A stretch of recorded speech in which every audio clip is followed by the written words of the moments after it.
नमस्ते दोस्तों, कैसे हो सब। आप सभी को स्वागत है मेरा YouTube channel glow your study पर।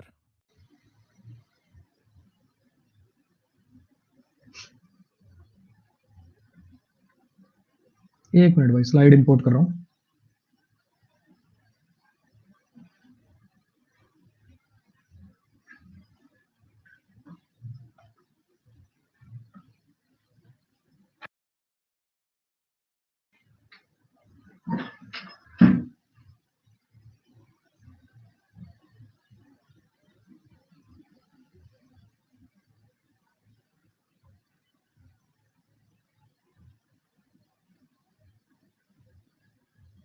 गुड इवनिंग भाई, सबको गुड इवनिंग।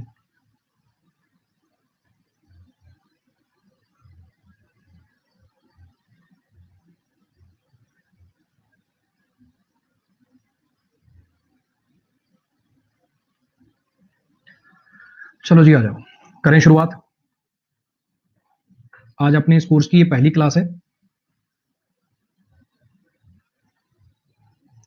उसको शुरुआत करने से पहले मैं कुछ चीजें आपको क्लियर कर देता हूं, ठीक है।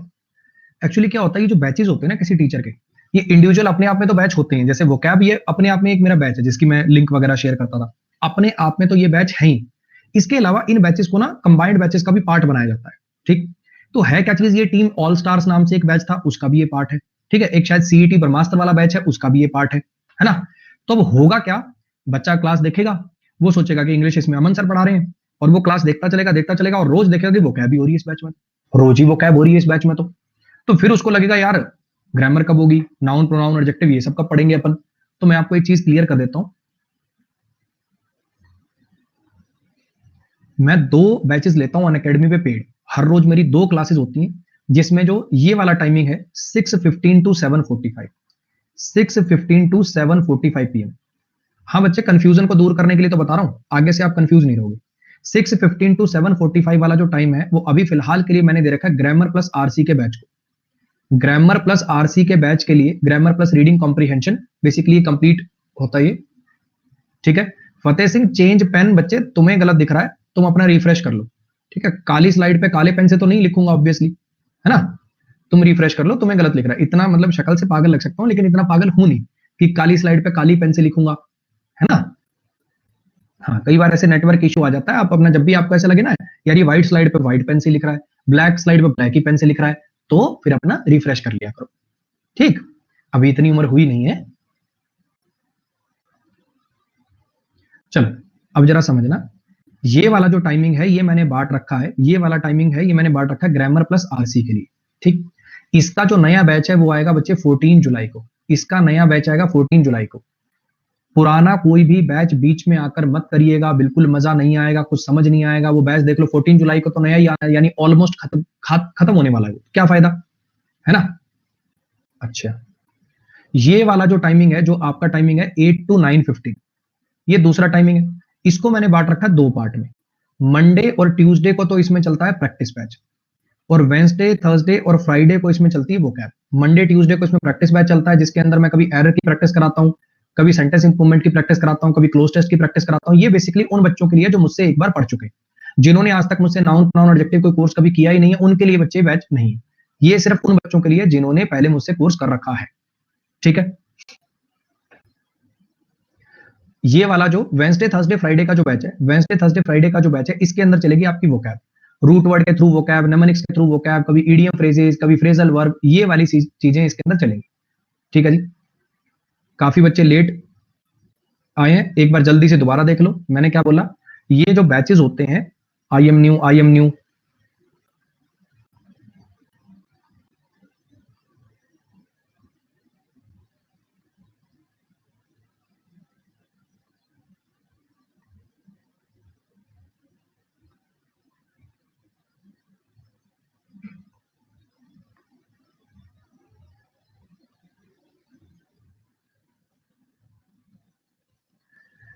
चलो भाई अब सुन लो, एक लास्ट बार बता रहा हूं, बहुत हो गया, आखिरी बार बता रहा हूं, सुन लो। ये जो बैचेस होते हैं, जिसका भी जैसे मैंने ऊपर लिंक पिन कर दिया, अलग अलग अलग अलग जगह पे लिंक होते हैं ये। कभी ये किसी बैच का पार्ट बना रखे होते हैं, सीईटी ब्रह्मास्त्र बैच का पार्ट है ये, ऑल स्टार्स बैच का पार्ट है ये वाला बैच, है ना। या फिर मेरे लिंक पे क्लिक किया तो ओनली वोकैब बैच आपको दिख रहा होगा। तो बच्चा कई बार कंफ्यूज हो जाता है कि यार रोज ही इसमें वोकैब भी चलती रहती है। तो उन बच्चों के लिए बता रहा हूं, मैं दिन में 2 बैचेस पढ़ाता हूं। एक टाइमिंग है मेरा 6:15 टू 7:45, इसमें ग्रामर पढ़ाता हूं, ग्रामर प्लस आरसी। इसका नया बैच आएगा 14 जुलाई का, उसको बीच में मत करिएगा। अभी जो बैच चल रहे हैं पुराने बैचेस के अंदर मत आइएगा, आपको कुछ समझ नहीं आएगा, आप कहेंगे समझ नहीं आ रहा, समझ नहीं आ रहा, और फिर मैं डांट के भगाऊंगा। ठीक है? अगर कोचिंग ऐसी करनी है, अगर क्लास ऐसी लगानी है कि जीवन में एक बार कोचिंग लें और दोबारा कोचिंग ना लेनी पड़े, तो मिलना भैया इसमें 14 जुलाई को। इतनी गारंटी दे रहा हूं। अगर 3 क्लास आपने मेरी लगातार लगा ली, आप जीवन में किसी और टीचर से पढ़ नहीं पाएंगे। ये वादा है मेरा। ठीक है?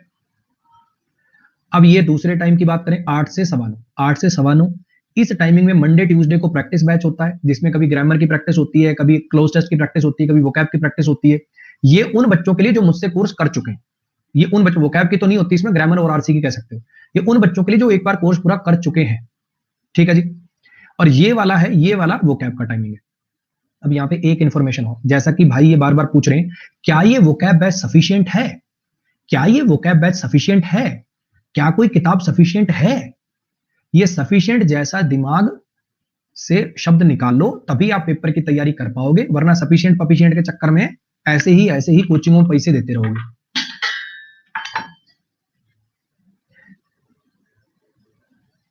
और एक बात तुम्हें और बताऊं, सफिशिएंट पूछना आसान होता है, करना बहुत मुश्किल। सफिशिएंट शब्द पूछना बहुत आसान होता है और करना बहुत मुश्किल। जितना मैं बैच में वर्ड पढ़ा रहा हूं ना, जितना मैं बैच में वर्ड पढ़ा रहा हूं, इतने भी पूरे कर लेना।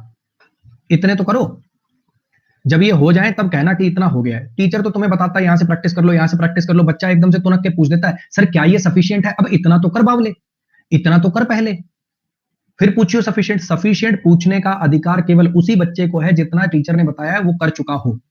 आ रही है बात समझ में? अब ये जो आज से बैच चालू हो रहा है, इसमें तो वोकैब चलेगी ही चलेगी। और सफिशिएंट वाले भाइयों सुनो मेरी बात, इससे पहले 1 महीने मैंने पहले भी वोकैब पढ़ाई है, उसका भी टाइमिंग यही था। मेरे प्रोफाइल पे आप जाएंगे, आपको उस 1 महीने बैच का, जो पीछे भी वोकैब बैच खत्म हुआ है, उस बैच का आपको लिंक मिल जाएगा। उसमें 1000 वर्ड मैंने पूरे किए, ऑलमोस्ट 1000 वर्ड पढ़ाए हैं उसमें। वो वर्ड इस बैच में रिपीट नहीं होंगे, दोबारा वही वर्ड नहीं पढ़ाऊंगा, वो आपको करना है। ठीक है? वरना होगा क्या, वही 1000 वर्ड पढ़ाता रहूंगा तो कभी तो फिर तो बैच 2-3 साल करना पड़ेगा। तो ये वाले बैच, ये वाले वर्ड दोबारा नहीं पढ़ाऊंगा, वो पिछले वर्ड आपको करने हैं। अब अपन आज के लेक्चर की कर रहे हैं शुरुआत। ठीक? कोशिश मेरी यही रहे, जो बार बार सफिशिएंट सफिशिएंट सफिशिएंट पूछ रहे ना, कोशिश मेरी यही है कि ये वोकैब बैचों में ही कम से कम 4-5 हजार वर्ड कंप्लीट कर दूं, ताकि आप ये सफिशिएंट वर्ड पूछना बंद कर दो, खूब आपके पास वोकैब हो। ठीक है? इतना करो एक बार, कम से कम इतना करो। चलो क्लास भैया शुरू कर रहे हैं। आज की इडियम्स एंड फ्रेजेस की क्लास है, आज के बैच की पहली class. A man of spirit. Vocab के कोई नोट्स वगैरह बनाने की जरूरत नहीं बच्चे, ये क्लास में जो वर्ड होते हैं इनके लिए कोई नोट्स वगैरह बनाने की जरूरत नहीं है। अपना पीडीएफ रखना, रिवाइज करते रहना, सैटरडे संडे को जितने उसमें वर्ड हुए रिवाइज करते रहना। अब मैन ऑफ स्पिरिट का मतलब होता है वेरी करेजियस मैन। अब मैन ऑफ स्पिरिट का मतलब होता है अ करेजियस मैन, जिसके अंदर बेसिकली करेज हो, है ना? एक इडियम आपने सुना होगा, in high spirits. In high spirits का मतलब होता है फुल कॉन्फिडेंस में होना, बड़ा खुश होना, उत्साहित होना। कुछ याद आ रहा है? अच्छा, अब मैन ऑफ स्पिरिट का मतलब होता है जिसके अंदर जिंदा दिल टाइप का आदमी, जिसके अंदर करेज हो, जिसके अंदर उत्साह हो, जिसके अंदर साहस हो। आजकल ये कोल्ड ड्रिंक वाली एड ऐसी नहीं आती है, अभी स्प्राइट की तो अलग आती है, दिमाग की बत्ती जला दे वाली आती है, लेकिन कोल्ड ड्रिंक्स वगैरह की ऐसी एड आती है, डर के आगे जीत है, डर के आगे जीत है। जैसे कोल्ड ड्रिंक पीने से पता नहीं कितनी हिम्मत आ जाएगी, माउंटेन ड्यू टाइप की, है ना? तो इसको स्पिरिट को स्प्राइट से याद कर लो। अब मैन ऑफ स्पिरिट क्या होता है? जैसे स्प्राइट पीने के बाद मैन ऑफ स्पिरिट बन गया, स्प्राइट पीने के बाद वो मैन ऑफ स्पिरिट बन गया। बेसिकली यहाँ पे इसमें कोई स्पिरिट से स्प्राइट से लेना देना नहीं है। स्पिरिट का मतलब होता है जिसके अंदर स्पिरिट होती है, तो बेसिकली उसके अंदर he is full of life, he is full of confidence, उत्साह से पूर्ण, बेसिकली जिसको बोलते हैं। रैंचो इन 3 idiots, an extraordinary colorful character, a man of spirit who has lived. Rancho in 3 Idiot was भी लिखना पड़ेगा बच्चा, was छूटा हुआ, was an extraordinarily colorful character, a man of spirit who has lived life to the full. Rancho जो था 3 Idiots के अंदर, वो क्या था? एक एक्स्ट्रा ऑर्डिनरीली कलरफुल करेक्टर था और मैन ऑफ स्पिरिट था, जो अपनी जिंदगी को पूरी तरह से जीता था, एंजॉय करता था। भगत सिंह एक मैन ऑफ स्पिरिट से फुल कॉन्फिडेंस में रहते थे, हमेशा करेजियस आदमी थे। अब month of Sundays. A month of Sundays इसका मतलब क्या होता है? बड़ा लंबा time. A month of Sundays इसका मतलब क्या होता है? बड़ा लंबा टाइम। ये बेसिकली कहां से ओरिजिन, इसका इस इडियम का ओरिजिन कहां से हुआ है? ये बेसिकली एक टर्म है। जैसे आपने सुना होगा फोर्टनाइट कितने दिनों का पीरियड होता है? एक फोर्टनाइट कितने दिनों का पीरियड होता है? ना। फोर्टनाइट बेसिकली 15 दिनों के पीरियड को बोलते हैं, कहीं कहीं पे 14 दिन का पीरियड होता है, कहीं 15 दिन का पीरियड होता है, बेसिकली 2 हफ्ते का पीरियड आप समझ सकते हो, ठीक है। 14 कहीं 14 बोलते हैं, कहीं 15 बोलते हैं, 2 हफ्ते का पीरियड होता है बेसिकली। ऐसे ही 30 या 31 हफ्तों के 30 या 31 हफ्तों के कलेक्शन के लिए, अगर 30 या 31 हफ्तों का जो टाइम होता है कलेक्टिव वे में, उसके लिए वर्ड यूज होता था मंथ ऑफ संडेज। अब मंथ ऑफ संडेज का मतलब होता है 30 या 31 हफ्तों के बेसिकली समूह। वहां से ही ओरिजिन हुआ कि बड़ा लंबा टाइम, बड़ा लंबा टाइम। कोई पूछे कि इस काम को करने में आपको कितना टाइम लगेगा, या तो आप कह दो 31 वीक्स, या तो आप कह दो 31 वीक्स, या फिर आप कह दो मंथ ऑफ संडेज। अब month of Sundays is equal to 31 weeks. लेकिन जो असली ओरिजिन है, कई बार ऐसे याद करना मुश्किल हो जाता है, कई बार ऐसे याद करना मुश्किल हो जाता है। तो इसको हम कैसे याद करेंगे, ध्यान रखना, इसको हम कैसे याद रखना। देखो, कई इसका ओरिजिन ये बताते हैं कि जैसे सिर्फ संडे का दिन होता है, जैसे जो संडे का दिन होता है, ऐसे लगता है कि वो बड़ा स्लो चल रहा है, क्योंकि संडे को क्या था, आराम करने का दिन होता था। ऐसे लगता था बड़ा धीरे धीरे बीत रहा है ना। कोई जिसमें बेसिकली सो ही रहे हो सारा दिन, धीरे धीरे बीत रहा है। तो संडे का जो पीरियड होता है वो बेसिकली कैसा लगता है, संडे का दिन कैसा लगता है, बड़ा धीरे धीरे बीतता है। अगर आप किसी को कह रहे हो कि अगर मैं तेरे को मंथ ऑफ संडेज भी दे दूं ना, संडे का पूरा महीना भी दे दूं, अगर मैं तुझे ऐसा महीना दे दूं जिसमें सारा ही संडे है, जैसे अब लॉकडाउन के टाइम अब सारे दिन ही एक जैसे हैं, पूरा अगर मैं तुझे संडेज का भी पूरा महीना बना के दे दूं तो भी तू नहीं कर पाएगा, यानी इस काम को तू बहुत लंबे समय में भी नहीं कर पाएगा। अब मंथ ऑफ संडेज को हम कैसे याद करेंगे, जैसे मैं किसी को कह रहा हूं, मान लो कोई निठल्ला आदमी, मैं उसको क्या कह रहा हूं, अगर मैं तुझे पूरा महीना संडेज का भी दे दूं ना, बाकी दिन तो तू बहाने मारता रहता है, मंडे को मुझे ये काम पड़ गया, ट्यूसडे को मुझे ये काम पड़ गया, अगर मैं तुझे पूरा महीना भी संडेज का दे दूं तो भी तू ये नहीं कर पाएगा, यानी बहुत लंबा टाइम भी दे दूं तो भी तू ये काम नहीं कर पाएगा। ऐसे करके अपनी सीडीएम को याद करेंगे, ठीक है। He is never going to get that finished in a month of Sundays. वो उस काम को कभी पूरा नहीं करेगा even in a month of Sundays. कहने का मतलब मंथ ऑफ संडेज भी दे दोगे तो भी नहीं। I haven't talk to her in month of Sundays. मेरी बहुत लंबे समय से बात नहीं हुई इन मंथ ऑफ संडेज का बेसिकली मतलब क्या है, 30-31। वैसे तो इसका रियल मीनिंग तो होता है क्या 31 वीक्स का समय, लेकिन हम इसको ऐसे याद करेंगे। नेक्स्ट पर द मूट पॉइंट का मतलब क्या होता है, ऐसा कोई मुद्दा बेसिकली जो डिस्प्यूटेड मुद्दा हो, जिस पर लोगों की राय अलग अलग हो, जैसे अयोध्या को लेके, राम मंदिर को लेके, बाबरी मस्जिद को लेके, आर्टिकल 370 को लेके, एनआरसी को लेके, ये सबके सब क्या थे, मूट पॉइंट थे। ये सबके सब क्या थे, मूट पॉइंट थे। अब जरा इसका ओरिजिन समझना। ये जो लॉ प्रैक्टिस करते हैं ना लोग, फॉरेन में क्या होता है, ऐसे एक डेमो कोर्ट, जैसे जो लॉ का कॉलेज होते हैं ना, जो लॉ के कॉलेज होते हैं जहां पे बच्चों को लॉ पढ़ाया जाता है, तो वहां पे क्या करते हैं, वहां पे एक मतलब रिहर्सल कराते हैं, उनकी प्रैक्टिस कराते हैं बेसिकली। तो उस बेसिकली एक क्लासरूम में एक कोर्ट क्रिएट करते हैं, उस कोर्ट को बोलते हैं मूट कोर्ट। आप गूगल करोगे आपको मिल जाएगा। मूट कोर्ट क्या चीज होती है, बेसिकली लॉ के जो स्टूडेंट्स होते हैं उनकी प्रैक्टिस करवाने के लिए, उनकी आर्ग्यूमेंट की प्रैक्टिस कराने के लिए बेसिकली क्या बनाते हैं, उनकी प्रैक्टिस कराने के लिए कराते हैं मूट कोर्ट। और उसमें जो केस आता है, मान लो कि हम कह रहे हैं कि अच्छा इस मुद्दे पर सब बहस करेंगे, तो भैया उसको बोलेंगे मूट पॉइंट या मूट क्वेश्चन। इस क्वेश्चन पर सब बहस करेंगे तो उसको बोलेंगे मूट पॉइंट या मूट क्वेश्चन। कुछ आ रही बात समझ में, जहां पे लोगों को बहस की प्रैक्टिस कराई जाती है वो जगह क्या कहलाती है, मूट कोर्ट। ऐसा कोई जहां पे जिस मुद्दे पर बहस होनी होती है वो सवाल वो कहलाता है मूट पॉइंट या मूट क्वेश्चन। कोई इंपॉर्टेंट पॉइंट होता है जिस पर बहस करनी होती है, वो मूट पॉइंट या मूट क्वेश्चन के नाम से जाना जाता है। ठीक है जी, इसको याद रखना। ठीक, जैसे अब ये दोनों बहस कर रहे हैं ना किसी मूट पॉइंट को लेकर, it's a moot point whether the chicken और द एग केम फर्स्ट। ये मूट पॉइंट है, ये डिस्प्यूट का विषय है कि पहले मुर्गी आई कि पहला अंडा। नेक्स्ट पर देखिए, a picture is worth 1,000 words. एक जो तस्वीर होती है वो 1000 शब्दों के बराबर होती है। आपने देखा होगा कई बार क्या होता है, हम ना जो बात शब्दों में नहीं कह सकते वो फोटो में, वीडियो में, उनके थ्रू कह देते हैं, हाँ कि ना। हम कई बार जो बात शब्दों में नहीं कह पाते। अब ये मोनालिसा की पेंटिंग पे देखो कितने लोगों ने लिखा है, पता नहीं चलता कि ये हंस रही है कि रो रही है, कि ये फेक हंसी है। इसकी मोनालिसा की पेंटिंग के बारे में कितना लिखा गया, मतलब इसकी शक्ल को समझना कितना मुश्किल है, मतलब कितने गूढ़ रहस्य हो सकते हैं एक पेंटिंग में। अब कल परसों मैंने एक आर्टिकल पढ़ा था, वो बेसिकली मुगल किसी शासक के टाइम का कोई आर्टिकल था। उस पेंटिंग से वो अंदाजा लगाना चाह रहे हैं कि ये कौन से शासक की फोटो है, इसमें क्या दिखाया जा रहा है ना। तो उसमें एक साइड पे तो यहाँ पे अच्छे बादल, सन वगैरह दिखा रखा है, और एक साइड पे पीछे बैकग्राउंड में वहां तूफान दिखा रखा है।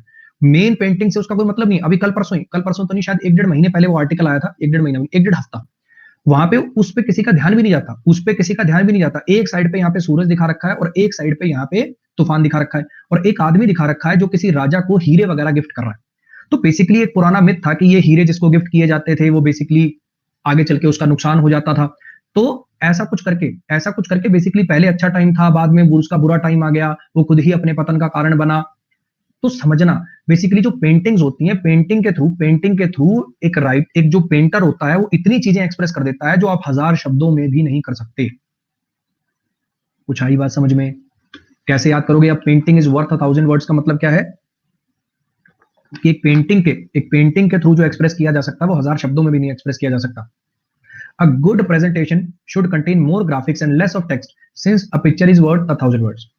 एक जो अच्छी प्रेजेंटेशन होती है ना, उसमें ग्राफिक्स ज्यादा होनी चाहिए और शब्द कम होने चाहिए, क्योंकि जो पिक्चर होती है वो वर्थ होती है 1000 वर्ड्स के, मतलब 1000 वर्ड्स के बराबर होती है। नेक्स्ट पर जाइए। A red rag to a bull, a red rag to a bull. Rag क्या होता है? बेसिकली कपड़े का पीस। रैग क्या होता है? कपड़े का पीस, खास करके पुराना, है ना। Rags and riches, rags to riches सुना होगा। बेसिकली पुराने जो कपड़े होते हैं, कंबल टाइप के फटे पुराने, उनको बोलते हैं रैग। एक लाल कपड़ा बुल को दिखाना, एक लाल कपड़ा बुल को दिखाना, इसका मतलब क्या हो जाएगा? एक लाल कपड़ा बुल को दिखाना, इसका मतलब क्या हो जाएगा? कोई ऑब्जेक्ट, कोई ऐसी चीज, कोई ऐसी हरकत जो दूसरे को उकसाने के लिए, दूसरे को गुस्सा दिलाने के लिए यूज करी जाए। जैसे अपन कहते हैं ना, सांड को लाल कपड़ा दिखाना, तो इसका मतलब क्या होता है? बेसिकली अपना ही नुकसान करवाना, है ना, मुसीबत को बुलावा देना। Don't tell him, don't tell him you are a vegetarian, don't tell him you are a vegetarian, it's like a red rag to a bull. इसको ये मत बताना, उसको मत बताना कि तुम वेजिटेरियन हो, ये ना सांड को लाल कपड़ा दिखाने जैसा होगा, वरना वो मतलब ये आर्गुमेंट छिड़ जाएगी, ये वो फलाना दिख रहा। वैसे वैसे ऐसा बोलते हैं कि ये जो बेसिकली बुल्स होते हैं, या जो बेसिकली काऊ के जो मेल वर्जन होते हैं, ये कलर ब्लाइंड होते हैं। इसको इसको लाल रंग से कोई मतलब नहीं है, ये काम काले से भी किया जा सकता है, ये काम काले हरे किसी से भी किया जा सकता है। इसको दिक्कत होती है इसकी मूवमेंट से, ये जो एकदम से ऐसे ऐसे दिखा के एकदम से हटता है ना, उस मूवमेंट से चिढ़ता ही, इसी वजह से इसको मारने की तरफ भागता है। ऐसे ही आपने सुना होगा, जो सपेरे होते हैं वो बीन बजाते हैं, और जो सांप होते हैं वो बहरे होते हैं। सांप रियलिटी में बहरे होते हैं, सांप बेसिकली बीन बजाने से बाहर नहीं आते, वो जो उस बीन से जो वाइब्रेशन होती है बेसिकली उनको सुन के बाहर आते हैं, वो सुन नहीं पाते, वाइब्रेशन को महसूस करके वहां से। तो ऐसी कई चीजें हैं जो मतलब हम कुछ मानते हैं होती रियलिटी में कुछ है। Back someone up, back someone up का मतलब क्या होता है? बैक समवन अप का मतलब क्या होता है? बेसिकली अगर किसी को कहूं I am at your back, कहने का मतलब टेंशन मतलब मैं हूं तेरे पीछे, टेंशन मतलब मैं हूं तेरे पीछे। बैक समवन अप का मतलब होता है किसी को सपोर्ट देना, किसी को असिस्टेंस देना, किसी को सपोर्ट देना, किसी को असिस्टेंस देना। ठीक। The government has agreed to back its allies up in the war. Government ने सहमति दी है कि वो बैकअप देगी अपनी, बैक करेगी अपनी अलाइज को वॉर में, मतलब उनका साथ देगी, उनको सपोर्ट करेगी। नेक्स्ट बात, बैकआउट कर लेना। बैकआउट करने का मतलब क्या होता है? अपनी बात से पीछे हटना है। बैक मतलब पीछे, आउट मतलब बाहर। जो किसी स्कीम, जो किसी बेसिकली आपने कोई इवेंट थी, कोई चीज थी, आपने पहले तो कहा कि मैं कर दूंगा, फिर आप बैकआउट कर गए, आप पीछे हट गए उससे, किसी चीज, आउट मतलब किसी चीज से बाहर आना, बैक मतलब पीछे, पीछे होके बाहर आ गए, तो कहने का मतलब किसी चीज से विड्रॉ कर लेना, खास करके किसी कमिटमेंट या कंसेंट से। पहले आपने सहमति दे दी, फिर आप अपनी बात से पीछे मुकर गए, बैकआउट कर लिया आपने। कोई कमिटमेंट जो आपने कहा था कि ऐसा मदद कर दोगे या ऐसा कुछ कर दोगे, उससे बैकआउट कर लेना। She backed out on her offer to help with wedding planning. उसने बैकआउट कर लिया उसके ऑफर से, पहले उसने कहा था कि मैं वेडिंग प्लानिंग में तेरी मदद कर दूंगी, लेकिन उसने बैकआउट कर लिया, पीछे हट गई वो अपनी बात से। अब क्या है? पहले तो इसने कहा था 21 दिन में पैसा डबल, 21 दिन में पैसा डबल, फिर उसके बाद इसने बैकआउट कर लिया। जी आप कौन? Back to square one, back to square one इसका मतलब होता है बेसिकली स्टार्टिंग पॉइंट पर पहुंच जाना, जहां से शुरू किया था वहीं पहुंच जाना, जहां से शुरू किया था वहीं पहुंच जाना।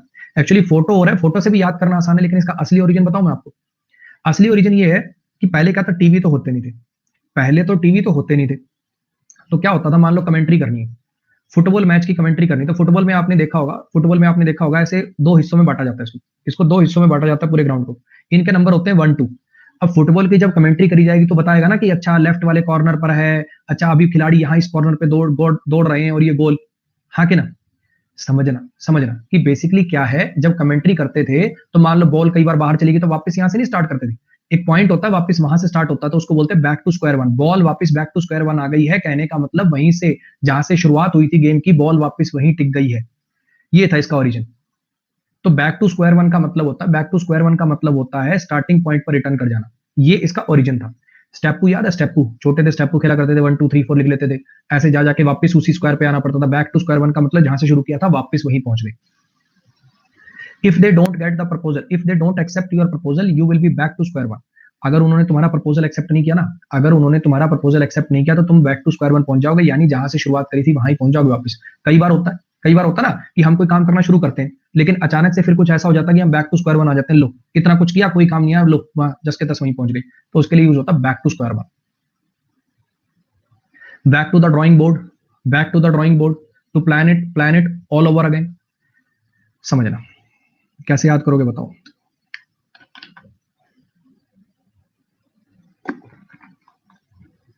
थोड़ा सा इमेजिनेशन पावर हो ना अगर आपके पास, थोड़ी सी अगर आपके पास इमेजिनेशन पावर हो, तो आप चीजें बड़ी आसानी से इनके नेमोनिक्स बना के इनको याद कर सकते हो।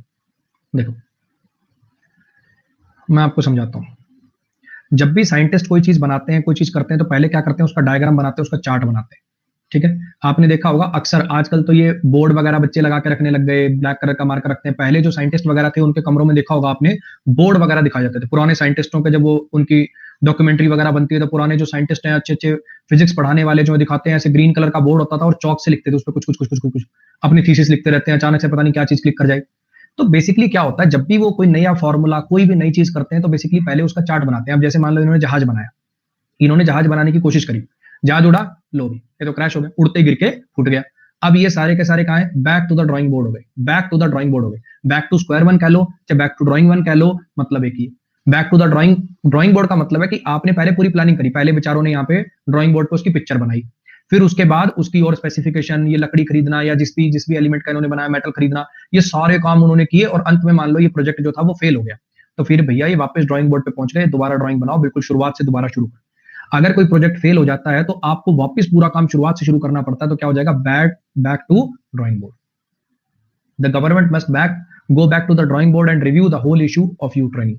गवर्नमेंट को वापस ड्राइंग बोर्ड पे जाना चाहिए, मतलब शुरुआत से जहां से पूरी प्लानिंग हुई थी। जैसे था ना वो स्किल इंडिया करके प्रोग्राम था, कोई खास सक्सेसफुल नहीं हुआ, तो ये कह रहे मान लो कोई गवर्नमेंट की स्कीम चली नहीं बढ़िया, उससे कोई खास फायदा नहीं हुआ, तो गवर्नमेंट को वापस ड्राइंग बोर्ड पे जाना चाहिए और अच्छे से शुरुआत से इसको पूरी प्लानिंग के साथ इंप्लीमेंट करना चाहिए। क्लियर है इतनी बात?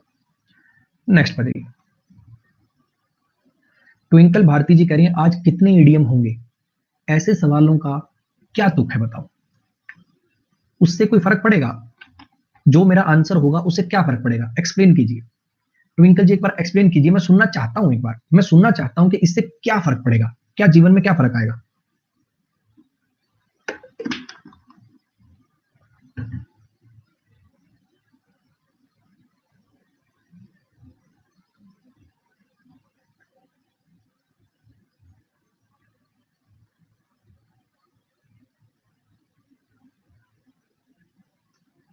चलो आ जाओ, कोई बात नहीं, कोई बात नहीं, जो भी है। ऐसे तुम मत मजाक उड़ाया करो यार, अगर मैं कुछ किसी से पूछ रहा हूं तो तुम क्यों मजाक उड़ाने लग जाते? बावले हो तुम, तुम्हारा क्या राइट है मजाक उड़ाने का? तो बच्चे ऐसे सवाल मत किया करो।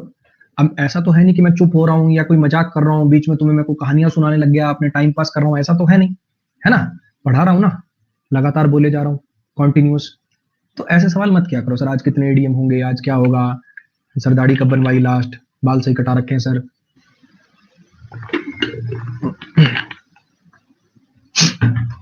चलो आ जाओ। बैड हैट्स, बुरे कैप। अब इसके जो ओरिजिन वगैरह हैं, वो कुछ मतलब कोई खास ऐसा मतलब फिक्स वाले ओरिजिन नहीं है। पहले के जमाने में पता है बेसिकली एक टाइप की जैसे अलग अलग ट्रेंड चलते हैं, तो ये वाली जो कम हाइट वाली जो कैप थी ना, ये वाली जो कम हाइट वाली कैप थी, ये जेंटलमैन की पहचान मानी जाती थी, ये जेंटलमैन की पहचान मानी जाती थी। और जो क्रिमिनल टाइप के वाले जो लोग होते थे ना, वो ये लंबी वाली जो हैट नहीं होती, ये पहना करते थे। कुछ बात आ रही समझ? जितने पुराने ऐसे वो याद करो, किलर से टाइप का आदमी दिखा रखा होगा, लंबी सी टोपी होगी, बिल्कुल ब्लैक कलर का ऐसे लंबा सारा कोट होगा। कुछ याद आ रहा है? डिटेक्टिव भी वैसे ही पहन के रखते हैं, डिटेक्टिव जैसी पर्सनैलिटी हुआ करती थी पहले। तो समझना, ये वाली जो कैप थी, छोटी वाली जो कैप थी, ये वाली जिसमें बेसिकली जो ज्यादा ऊंची नहीं होती, बिल्कुल सर के सपाटी होती है, ये वाली जो कैप थी ये मानी जाती थी बेसिकली जेंटलमैन की पहचान, अच्छे लोगों की पहचान। और वो जो ऊंची वाली कैप है वो पुराने जमाने में मानी जाती थी कि बैड, ये क्रिमिनल टाइप के लोग पहनते हैं, बैड पहनते हैं। ठीक, तो बैड हैट्स का मतलब हो जाएगा ऐसे लोग जो कैरेक्टर में बुरे, ऐसे लोग जो कैरेक्टर में बुरे, ऐसे लोग जिनका कैरेक्टर सही नहीं। पुरानी फिल्मों में चोर वगैरह ऐसी हैट पहन कर आते थे, है ना। He was formally a known player but he turn out a very bad hat Indeed. उसे पहले जाना जाता था, एक नॉन प्लेयर था वो, बड़ा मतलब चर्चा में रहने वाला प्लेयर था, लेकिन वो असलियत में बैड हैट साबित हुआ। जैसे अब सुशील कुमार के लिए चल रहा है ना, जैसे अब सुशील कुमार का केस चल रहा है कि बड़ा मशहूर प्लेयर था, लेकिन वो कैसा साबित हुआ, वो बैड हैट साबित हुआ, वो तो बैड कैरेक्टर का आदमी साबित हुआ।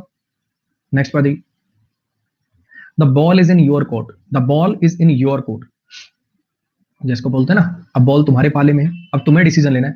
जैसे एक खिलाड़ी ने बॉल हिट करके दूसरी साइड भेज दी, अब उसको सोचना है क्या करना है। कहने का मतलब अब डिसीजन लेने का समय आपका है, हमने जो करना था जी कर दिया, अब आपका डिसीजन लेने का समय आ गया है। It's up to you to make the next step, अब तुम्हारे ऊपर है कि नेक्स्ट स्टेप क्या लेना है, अब तुम्हारे ऊपर है कि नेक्स्ट स्टेप क्या लेना है। क्लियर है इतनी बात? I think I have done more than enough to save our marriage, मुझे लगता है कि मैं बहुत कर चुका हूं हमारी मैरिज को बचाने के लिए, मुझे लगता है कि मैं अपनी तरफ से मैक्सिमम कर चुका हूं मैरिज को बचाने के लिए। Now the ball is in your court, कहने का अब डिसीजन तुम्हें लेना है कि आगे क्या करना चाहती हो तुम या क्या करना चाहते हो तुम। नेक्स्ट पर देखिए, बनाना ऑयल, बनाना ऑयल,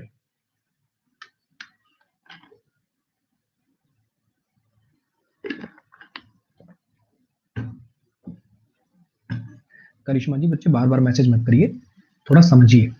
आज इस बैच की पहली क्लास है ना। पहले 10-15 मिनट तो इस बात में निकल गए समझाने में कि ग्रामर कब पढ़ाता हूँ, वो क्या कब पढ़ाता हूँ, है। अब पता चले कि 10 ईडीएम हो पाए पूरी क्लास में और आप पूछ रही है कि स्ट्रेटेजी क्या है, आधा घंटा मैं उसको बताने में लगा दूं तो ये क्या कहेंगे, तो टाइम पास करता है टीचर। कम से कम पहली 3-4 क्लासों में इनको मुझे जान तो लेने दो कि कितनी इन स्लाइडों पे मेहनत कर रखी है, इनको समझ तो लेने दो।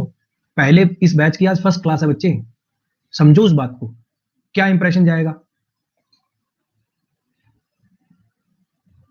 चलो जी ध्यान से समझना, बनाना ऑयल कह दीजिए चाहे the wings of a horse, horses, mares wings, इन दोनों का मतलब सेम होता है, मेयर्स विंग्स। बेसिकली हॉर्स का फीमेल वर्जन होता है मेयर। अब मुझे बताओ घोड़ों के पंख होते हैं, घोड़ों के पंख होते हैं क्या? हाँ जी घोड़ों के पंख होते हैं। अच्छा, जैसे बादाम में से तेल निकलता है, सरसों के दाने में से तेल निकल जाता है, अखरोट में से तेल निकल जाता है, मुझे बताओ बनाना में से ऑयल निकलता है? बनाना में से ऑयल निकलता है? नहीं, यानी बेतुकी बात, जिसकी कोई रियलिस्टिक एग्जिस्टेंस ना हो, जिसकी कोई प्रैक्टिकल एग्जिस्टेंस ना हो, बेतुकी बिना अर्थ की फालतू की बात। कुछ बात आ रही है समझ में? अब अगर ऐसे याद कर सकते हो इन दोनों मेयर्स विंग्स का और इन दोनों का मतलब एक ही होता है कि भैया जैसे बादाम से तेल निकल सकता है, अखरोट से तेल निकल सकता है, यानी नट से तेल निकल सकता है, लेकिन बनाना से कौन सा ऑयल निकलेगा, बनाना का ऑयल होता ही नहीं। कुछ आ रही बात समझ में? या तो ऐसे याद कर लो, या फिर दूसरा, लोगों के बाल उड़ने लग जाते हैं, मेरे भी यहाँ से उड़ने शुरू हो गए, यहाँ तक ये देखो पीछे चला गया बहुत यहाँ तक, ठीक है। अलग अलग स्टाइल में बाल उड़ते हैं लोगों के, अलग अलग स्टाइल में बाल उड़ते हैं लोगों के, कईयों के तो आगे से पूरे ये माथा ऐसे घूमने लग जाता है। मैं वो वाला अंकल बनूंगा, बुढ़ापे में कई अंकल होते हैं ना साइडों से पूरे गंजे हो जाते हैं, इधर से ऊपर थोड़े से बाल बच जाते हैं, वो वाला बनूंगा मैं, ठीक। तो अब जिसके बाल उड़ने लगते हैं तो कहे सिर पे ये लगा ले, वो तुमने बाला मूवी देखी होगी, उसमें तो और भी बहुत कुछ लगवा दिया है ना। कोई कह रहा है ये प्याज रगड़ ले, कोई कह रहा तेल रगड़ ले, कोई कह रहा केले रगड़ ले, यानी बेतुकी बात, बिना मतलब की सलाह। बाल एक बार उड़ गए तो भैया हेयर ट्रांसप्लांट ही स्वाद है, हेयर ट्रांसप्लांट ही इलाज है, और किसी में कोई दम नहीं है, नॉनसेंस सलाहें हैं सब, ऐसे करके याद कर सकते हो, ठीक है। This is the silliest banana oil I have ever heard, ये सिलिएस्ट बनाना ऑयल है, कहने का मतलब बनाना ऑयल का ये सिलिएस्ट नॉनसेंस, ये सिलिएस्ट बेवकूफाना टॉक है ये आज तक मैंने जितनी सुनी है उनमें से सबसे बेवकूफाना बात है। I refuse to listen any more to your childish banana oil, मैं मना करता हूं, मतलब मुझे अब और नहीं सुनना है जो हमारी चाइल्डिश बनाना ऑयल है ना, ये सब ये जो बकवास बातें नहीं सुननी। नेक्स्ट पर इसकी जो पीडीएफ है बच्चे, जैसे ये क्लास रिकॉर्डेड फॉर्म में आ जाती है ना, तो वहां पे क्लास खत्म होने के बाद आपके पास पीडीएफ डाउनलोड करने का ऑप्शन आता है, वहां से डाउनलोड कर लीजिएगा, अलग से किसी सेक्शन वेक्शन में कुछ नहीं मिलने वाला। जब ये 1 घंटे बाद ये पीडीएफ रिकॉर्डेड फॉर्म में आ जाएगी, वहां से डाउनलोड करने का आपके पास ऑप्शन आएगा, वहां से डाउनलोड कर लीजिएगा। Bark is worse than his bite,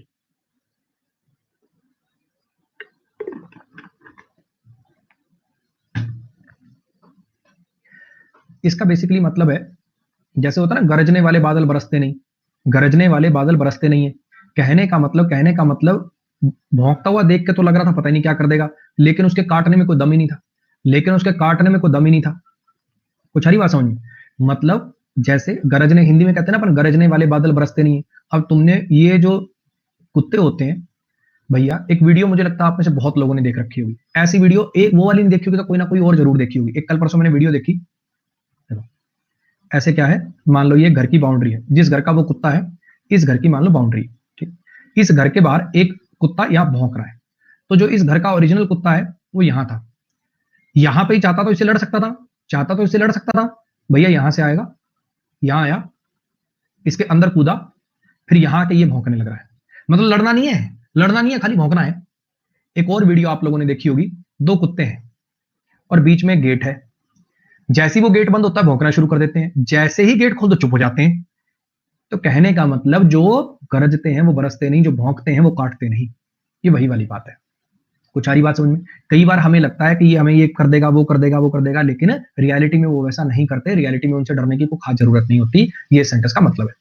Our new instructor's bark is worse than his bite. That's why we are not afraid of it. हमारा जो नया इंस्ट्रक्टर है उसकी बाक उसकी बाइट से वर्स है, कहने का मतलब दिखने में ऐसा लगता है कि वो पता नहीं क्या क्या कह देगा, देख के उसको फर्स्ट इंप्रेशन ये आता है कि पता नहीं क्या बिगाड़ देगा, लेकिन लेकिन उसकी बाइट से उसकी बाक की वर्स है, मतलब उसकी बाइट से कोई खास फर्क नहीं पड़ता, कहने का मतलब वो कुछ करेगा नहीं। नेक्स्ट पढ़िए, barking up the wrong tree, barking up the wrong tree,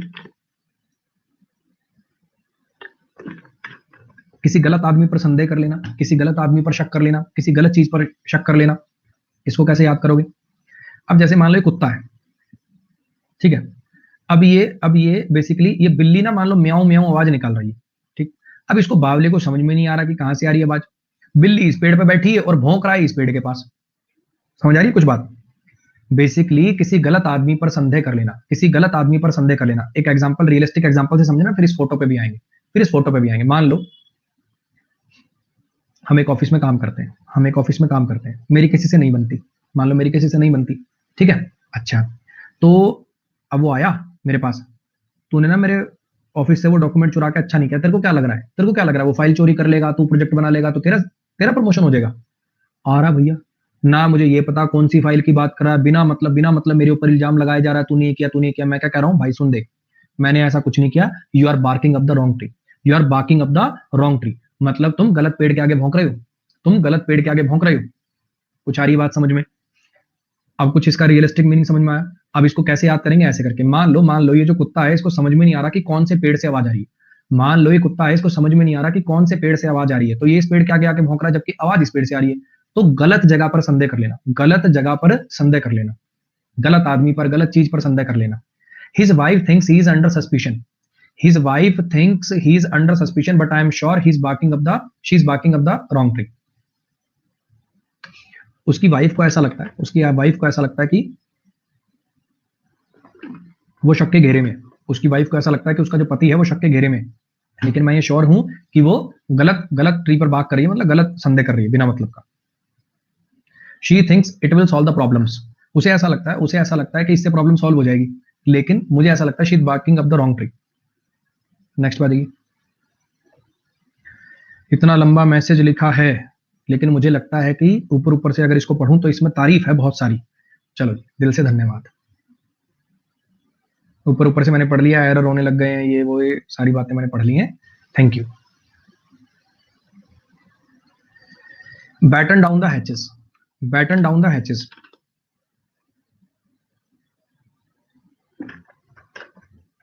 कई बार क्या होता है कि अगर हम इस पूरे इडियम का मीनिंग जान लेना तो फिर हमें रटना ना पड़े, अगर हम इसका मीनिंग जान लें तो हमें रटना ना पड़े। बैटन का मीनिंग पता हो और हैचेस का मीनिंग पता हो, अगर बैटन और हैचेस का मीनिंग पता चल जाए तो हम इसका मीनिंग जान लेंगे, है ना, फिर हमें ये इडियम याद नहीं करना पड़ेगा, इसे रटना नहीं पड़ेगा, समझ आ जाएगा कि ये इडियम क्यों बना है, समझना। अब ये हैचेस क्या होते हैं? हैचेस होते हैं बेसिकली दरवाजे, हैचेस होते हैं दरवाजे, खास करके किसी शिप्स वगैरह के दरवाजों को हैचेस कहा जाता है, शिप प्लेन वगैरह का जैसे दरवाजा जो होता है इसको हैच बोला जाता है, ठीक है। अच्छा, बैटन करने का मतलब बैटन डाउन करना, बैटन डाउन का मतलब होता है बेसिकली किसी चीज को टाइटली बंद कर देना, किसी चीज को टाइटली बंद कर देना, ठीक है।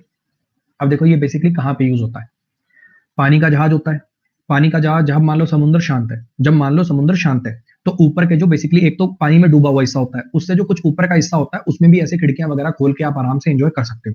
लेकिन मान लो समुद्र की लहरें ऐसे हिचकोले खा रही हैं, बहुत ज्यादा डिफिकल्ट सिचुएशन आ रही है, तो क्या कहेंगे? कि भैया बैटन डाउन कर लो हैचेस को, वो सारे के सारे जो गेट्स हैं उनको बंद कर लो, वो सारे के सारे गेट्स को बंद कर लो। बेसिकली आने वाली जो मुश्किल परिस्थिति है उसके लिए तैयार हो जाओ। कुछ आई बात समझ में? बैटन डाउन करने का मतलब है किसी चीज को टाइटली बंद कर लेना। बटन किस लिए होते हैं? नहीं याद हो रहा तो लोअर याद करा देता हूं।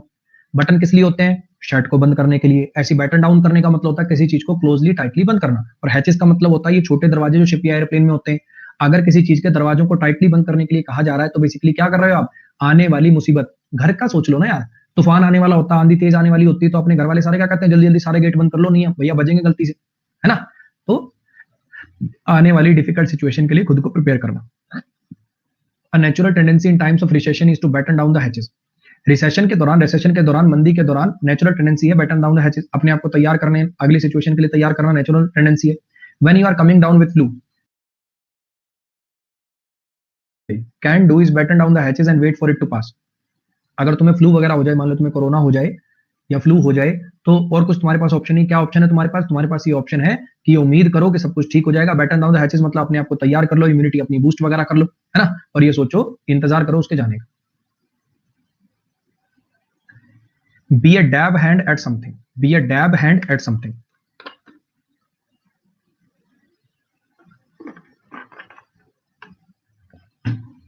समझना जरा। Knack of something एकदम सही वर्ड यूज किया जिस बच्चे ने किया, knack of something. If you have a knack at of something, that means आपको उस चीज की परख है, आपको उस चीज की कला है, आप उस चीज में एक्सपर्ट है। Someone who is very good at a particular activity. कोई ऐसा पर्सन जो किसी पर्टिकुलर एक्टिविटी में बड़ा कुशल हो, बड़ा अच्छा हो। अब जरा समझना, फिर से याद करने की कोशिश करते हैं। डैब का मतलब होता है, डैब को जब आप डिक्शनरी में टाइप करोगे तो इसका मतलब होता है बहुत ही जेंटल टच। जैसे प्यार से किसी चीज को टच करते हैं ना, वो कहलाता है डैब, वो कहलाता है डैब करना। अब इसको देखो ऐसे याद करते हैं। इंजेक्शन लगवाया कभी? इंजेक्शन लगवाया कभी? अब कई लोग तो ऐसा इंजेक्शन लगाते हैं भैया, लगाते ही आत्मा सी बाहर आ जाती है। और कई इतने स्किलफुल डॉक्टर होते हैं भैया, इंजेक्शन लगा दिया उन्होंने, पता ही नहीं चलता। अब एक बार क्या हुआ, पता नहीं मुझे क्या हुआ था, क्या बीमार था, बुखार था, मुझे नहीं पता क्या हुआ था। मैंने वहां सिरसा हरियाणा घर की बात है, वहां पे एक जगह इंजेक्शन लगवाया मैंने। अब वो क्या था, इंजेक्शन लगातार 3-4 दिन लगना था, ठीक है। 2 दिन तो मैंने लगवा लिया, तीसरे चौथे दिन का ऐसा कुछ जरूरी नहीं था, ना भी लगेगा तो मैं लगभग ठीक हो ही गया था, फिर भी मैंने लगवाना, मैं क्या चलो लगवा लेते हैं। मुझे ऐसा लगा भाई कि इसने चीटिंग कर दी यार। मेरे को बिल्कुल जैसे मच्छर बैठे, इतना भी नहीं पता चला। मुझे ऐसा लगा ठीक तो हो ही गया था, इंजेक्शन के इसने पैसे लेने ही थे, ऐसे कह दिया लग गया, क्योंकि वो सामने नहीं लगा था ना, वो ऐसी जगह पे लगा था कि मैं मुड़ के देख नहीं सकता था, ठीक है। तो अब मैं उससे लड़ लिया कि यार मेरे को लग रहा है कि तूने लगाया नहीं। कहता कोई बात नहीं, सुबह पता चल जाएगा। कोई बात नहीं, लगाया तो मैंने है, सुबह पता चल जाएगा। अब अगले दिन होता है वहां पे दर्द, है ना। तो बेसिकली क्या था, वो डैब हैंड था। वो क्या था, वो डैब हैंड था, मतलब जेंटल। इतना आराम से, इतना जेंटली उसने टच किया। वो कैसे हो सकता है, कैसे आ सकता है वो एक्सपीरियंस? इंजेक्शन लगाते समय इतना जेंटली लगा दे कि आपको पता तक ना चले। इंजेक्शन लगाते समय इतना जेंटली लगा दे कि आपको पता तक ना चले, तो बेसिकली कैसे आया होगा? उसके पास वो स्किल होगी, उस काम को करने की कला होगी, उसको उस एक्टिविटी का एक्सपर्ट होगा। हाँ भैया याद हो जाएगा। डैब को जब डिक्शनरी में टाइप करोगे, डैब का मतलब होता है जेंटल। बहुत ही प्यार से जब टच करते हो, बहुत ही मतलब ऐसा बिल्कुल नाजुक तरीके से किसी चीज को टच करते हो। अब जैसे जेंटल, जब ये डैब हैंड है तो इसको पता है कि कौन सी चीज को तेज टच करना, कौन सी चीज को आराम से निकालना है, इसको कला है, इसको पता है, ठीक है। इसको रिपेयर वगैरह करने का कि तार थोड़ी सी भी ज्यादा खींचूंगा तो ये टूट जाएगी, इसको बिल्कुल आराम से कैसे खींचना है इसको पता है। She was a dab hand eight tennis and played for a school. वो डैब हैंड थी टेनिस में, मतलब वो एक्सपर्ट थी टेनिस की, बहुत अच्छी थी टेनिस में और स्कूल के लिए खेलती थी। कॉल इनटू क्वेश्चन, डाउट करना, संदेह करना, आसान है तो, है ना। संदेह करना, कॉल इनटू क्वेश्चन। जैसे अगर किसी पे संदेह होता है तो पुलिस वाले उसको क्वेश्चन के लिए बुलाते हैं, सवाल जवाब के लिए बुलाते हैं। अगर किसी पर संदेह होता है तो पुलिस वाले क्या करते हैं, उसको सवाल जवाब के लिए बुलाते हैं। तो कॉल इन क्वेश्चन का मतलब होता है संदेह करना, किसी की बात पर क्वेश्चन करना, किसी की ईमानदारी पर क्वेश्चन करना, किसी व्यक्ति पर क्वेश्चन करना, ऐसे करके। अगर मैं कह रहा हूं you can't call in question his honesty, you can't call into question his honesty, मतलब तुम उसकी ईमानदारी पर शक नहीं कर सकते, तुम उसकी ईमानदारी पर सवाल नहीं उठा सकते। समझ में आया? The fact that a party can be voted into power by a minority of electorate calls into question country's electorate system.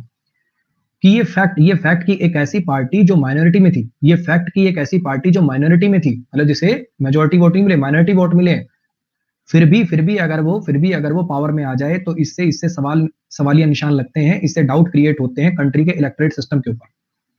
Next बताइए। Come out of shell, come out of shell, come out of shell का मतलब क्या होता है? Comfortable होना, friendly होना,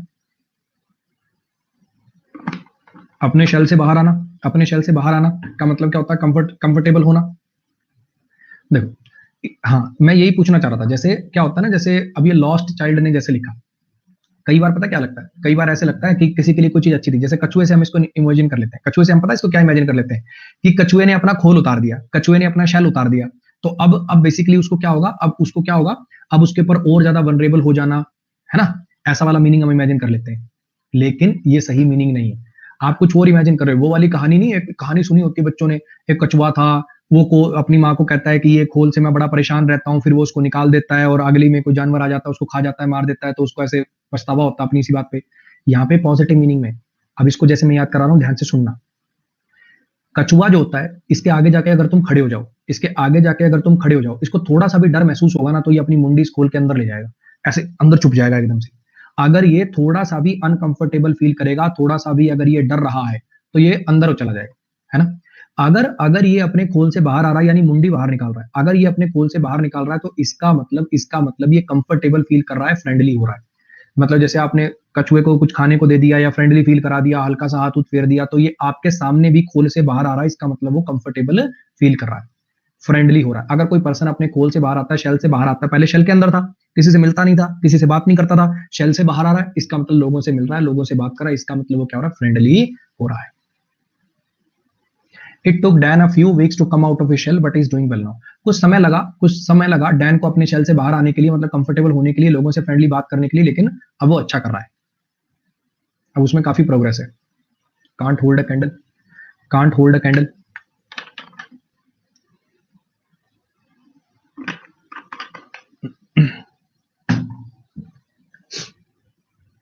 इसका origin सुनना। जैसे जैसे आपने देखा होगा बहुत सारी फिल्मों में, जब आप किसी के पास सीखने जाते हो, जब आप किसी के पास किसी मतलब आपको कोई स्किल सीखनी, फॉर एग्जांपल, पुराने, आजकल तो सब कुछ पैसों में सिखाते हैं, पहले गुरु चेले वाली जब वो सिस्टम हुआ करता था, पहले गुरु चेले वाला जब सिस्टम हुआ करता था, तो आप किसी के पास कुछ सीखने जाते थे, आप किसी के पास कुछ सीखने जाते थे, है ना। अब बच्चे कहेंगे सर आप भी तो पैसे लेते हो, हाँ बिल्कुल लेता हूँ भैया, मैं टीचर हूँ नहीं, मैं बिजनेसमैन हूँ, ठीक है। हाँ, वो जमाने चले गए बच्चे, वो जमाने जा चुके हैं, वो गुरु शिष्य परंपरा और ये वो सब चीजें अब जा चुकी हैं, ठीक है, उसको जितना जल्दी मान लोगे। एक्चुअली ना बच्चों की कुछ एक्सपेक्टेशन कुछ अलग ही है, खास करके एसएससी वाले टीचर से। मुझे ये समझ में आज तक कभी नहीं आया कि एसएससी वाले टीचर से ऐसी जो कॉम्पिटिटिव एग्जाम की तैयारी कराते, इनसे ऐसी एक्सपेक्टेशंस क्यों बनी। इन्होंने, हर बच्चे ने स्कूल में फीस दी, +1 +2 में अगर आईआईटी वगैरह की कोचिंग ली होगी उनको फीस दी, ठीक है, उसके बाद कॉलेज में फीस दी, और इन सब में जितनी जगह ये ट्यूशन गए, जितनी जगह ये ट्यूशन गए, दूसरी तीसरी चौथी पांचवी जितनी क्लास में ट्यूशन गए, हर ट्यूशन वाले टीचर को फीस दी। कभी इन्होंने फ्री की एक्सपेक्टेशन नहीं करी कि कोई ट्यूशन फ्री पढ़ा दे, कोई स्कूल फ्री में एजुकेशन दे, कभी एक्सपेक्टेशन नहीं करी। लेकिन एसएससी की, जिसकी पूरे साल की फीस 6,000 रुपए है, जिसमें सारे सब्जेक्ट कवर हो जाएंगे, वहां बच्चा सोचता है, मतलब लाखों रुपए की बीटेक करे बैठा है, लेकिन एसएससी की 6,000 रुपए की फीस में सोचता है कि यार ये वाला टीचर फ्री क्यों नहीं पढ़ा रहा, ये तो बिजनेसमैन है, ये टीचर नहीं है, टीचर के नाम पे धब्बा है, बिजनेसमैन है। मेरे को आज तक इसका लॉजिक क्रैक नहीं हुआ, क्या चक्कर है। तो समझना, तो पहले क्या होता था, जब बेसिकली पैसों वैसों में नहीं सिखाते थे लोग, ऐसे गुरु चेला परंपरा हुआ करती थी। तो मान लो आप किसी के पास कुछ सीखने गए, तो पहले दिन ऐसा नहीं है कि वो आपको कुछ सिखाने लग जाता था, है ना। पहले ऐसा नहीं कि पहले दिन आपको कुछ सिखाने लग जाता था, वो आपको थोड़े दिन टेस्ट करता था, वो आपको थोड़े दिन टेस्ट करता था कि भैया तेरे अंदर डेडिकेशन है भी कि नहीं, तेरे अंदर डेडिकेशन है भी कि नहीं। तो आपको कुछ भी फालतू फालतू के काम देगा, आपको कुछ भी फालतू फालतू के काम देगा। अच्छा एक काम कर, वहां सफाई कर ले, अच्छा एक काम करिए, सारी चीजें जचा दे। तो पहले वो आपका पेशेंस का लेवल देखता है कि आपके अंदर इसको सीखने की, इस काम को करने की डेडिकेशन कितनी, ठीक। मूवीज में जनरली ऐसा होता ही है, देखा भी होगा। तो ऐसा माना जाता था, ये ईडीएम का ओरिजिन कहां से मैं बताता हूं। पहले कोई बिजली वगैरह तो होती नहीं थी, लाइट वगैरह तो होती नहीं थी, तो जब भी किसी को, मान लो कोई कारीगर है, कोई लकड़ी का मिस्त्री है, किसी भी चीज का मिस्त्री है, मान लो वो किसी चीज पे काम कर रहा है, लेट्स से कि वो कोई किसी चीज पे काम कर रहा है, वो तो बेसिकली चेले को क्या करना होता था, मोमबत्ती वगैरह से उसको रोशनी दिखानी होती थी। मोमबत्ती वगैरह से उसको रोशनी दिखानी होती थी, ठीक है। तो ऐसा ये इडियम चला कि अगर कोई कैंडल तक होल्ड नहीं कर सकता, अगर कोई मोमबत्ती तक नहीं पकड़ सकता, तो वो क्या काम का चेला है, वो जीवन में कुछ नहीं सीख पाएगा। इतनी बात आई समझ में? अगर कोई कैंडल तक नहीं पकड़ सकता, if you can't hold even a candle, that means आपके अंदर स्किल नहीं है, आपके बस की नहीं। ठीक, ये था जी इस ईडियम का ओरिजिन। अब धीरे धीरे इसका मतलब थोड़ा सा चेंज हो गया, इसका थोड़ा सा मतलब चेंज हो गया, और इसका मतलब हो गया अब कि उससे उसकी तुलना नहीं करी जा सकती, उससे उसकी तुलना नहीं करी जा सकती। तो ऐसा समझ लो कि मान लो किसी चेले को कोई कह रहा है कि यार ये जो लड़का है ना, ये जो है ये इसके बराबर है, ये इससे ज्यादा टैलेंटेड है, मान लो कोई ऐसा कह रहा है, तो दूसरा आदमी क्या कह रहा है, बराबर इसका कहां भैया, इन दोनों का कहां कंपैरिजन करा, ये तो उसके आगे मोमबत्ती तक नहीं पकड़ के खड़ा हो सकता, ये तो उसके आगे मोमबत्ती तक नहीं पकड़ के खड़ा हो सकता, मतलब उसका चेला कहलाने के लायक भी नहीं है। तो अब कुछ आ रही है बातें समझ में? अगर आप कह रहे हो कि ये person can't hold a candle, कहने का मतलब इन दोनों का कहां कंपैरिजन कर रहे हो भैया आपस में, ये तो उसके सामने मोमबत्ती पकड़ के खड़ा नहीं हो सकता, यानी उसका स्टूडेंट तक कहलाने लायक नहीं है आदमी, यानी उसकी तुलना में इसकी कोई वैल्यू नहीं है। हर latest book is readable enough, उसकी जो लेटेस्ट बुक है वो ठीक ठाक पढ़ने लायक है, लेकिन ये जो भी लेटेस्ट वाली बुक है, can't hold a candle to earlier work. जो पुराना उसने काम किया, पुराने उसने नॉवल बुक वगैरह जो लिखे हैं, उनके तो कहीं दूर दूर तक कंपैरिजन में नहीं है। कुछ आई बात समझ में? जैसे आजकल के जो सिंगर हैं वो लता मंगेशकर, मान लो कंपैरिजन कर दें, मान लो कोई कंपैरिजन कर दे सोनू कक्कड़ का या टोनी कक्कड़ का, है ना, टोनी कक्कड़ का अगर कोई कंपैरिजन कर दे रफी साहब से, या सोनू कक्कड़ का अगर कोई कंपैरिजन कर दे लता मंगेशकर जी से या आशा मंगेशकर से, अब क्या होगा? They can't hold a candle, मतलब उनके तो सामने मोमबत्ती पकड़ के खड़े होने लायक नहीं। सोनू कक्कड़ की तो वीडियो आपने लगे आप देख ही ली होगी, सोनू कक्कड़ की तो वीडियो आप देख ही चुके होंगे। और अगर कभी आपने जीवन में बिना ऑटो ट्यून के गुरु रंधावा की आवाज सुनी, वही हाई रेटेड गबरू वाला, अगर आपने जीवन में कभी बिना ऑटो ट्यून के गुरु रंधावा की आवाज सुन ली, बस उससे खत्म सिंगर कोई नहीं, मैं सही बता रहा हूं। खत्मेश्वर है वो, खत्मों का सम्राट है वो, सम्राट।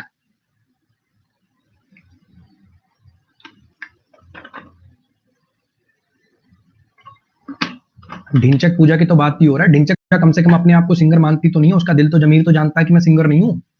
गुरु रंधावा तो अपने आप को टॉप का सिंगर भी तो मानता है। ढिंचक पूजा के दिल में इतनी शर्म तो है कि अपना बिग बॉस में जाके मजाक उड़वा ले, उसको पता है ना वो क्या गा रही है, दिलों का स्कूटर शूटर। नेहा कक्कड़ तो बेचारी देखो ठीक गा लेती है, नेहा कक्कड़ की तो बुराई नहीं करेंगे। चलो आ जाओ। Cannot cut the mustard, cannot cut the mustard, origin सुनना। Cannot cut the mustard का मतलब होता है जो आपको काम दिया जाए, जो आपको काम असाइन कर दिया जाए वो ना कर पाना।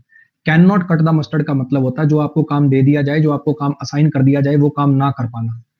ठीक, जिन बच्चों, एक बार मुझे बताना, एक बार मैं थोड़ा सा देखना चाह रहा हूं, ध्यान से सुनना। जो बच्चे इस बैच में, मतलब जो बच्चे मुझे पहले से जानते हैं, कहने का मतलब मेरे पुराने बैचेस में वोकैब वालों में आ रहे थे, वो वोकैब बैच ही आगे कंटिन्यू हो गया, वो वाले बच्चे तो हैं बी। जो बिल्कुल आज नए आए हैं, जिनकी आज पहली क्लास है, वो है ए। एक बार पोल में करना पार्टिसिपेट। जो बिल्कुल आज पहली बार फर्स्ट बैच है, जिनका ये वाला वोकैब की इससे मेरी पहले वाली वीडियो नहीं देखी है, वो ए दबाएंगे। जो पहले से आ रहे हैं वो बी दबाएंगे। एक बार पोल में पार्टिसिपेट करो, पोल में पार्टिसिपेट करो एक बार।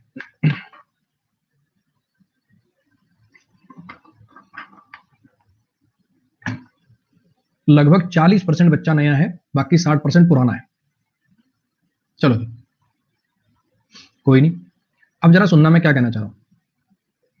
इस क्लास में ये जो ईडीएम के ओरिजिन बताना, ये फोटो लगाना, इससे करना क्या चाह रहा हूं कि आपको एक बार देखते ही याद हो जाए। लॉजिक समझ में आ रहा है ना? ये ईडीएम के पीछे का ओरिजिन बता के क्या कर रहा हूं, ताकि आपको रटना ना पड़े, है ना। जो थोड़े मोटे ऐसे ईडीएम हैं जो आपको टेढ़े लगते हैं, अजीब लगते हैं, ईडीएम कुछ मीनिंग कुछ।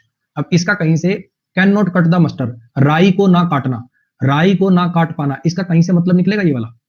तो अब जरा समझना कि इसका मतलब क्या है। ये ईडीएम कैसे ओरिजिन हुआ? जो किसान है, जो कभी जिन्होंने थोड़ा मोटा खेत वेत कभी देखे हैं, ये थोड़ा सा मैं और जूम करता हूं। ये वाला जो इक्विपमेंट है इसके हाथ में, ये जो वाला जो इक्विपमेंट है इसके हाथ में, ये देखा कभी तुमने? ये इसको क्या बोलते हैं तुम्हारे इधर? इसको क्या बोलते हैं?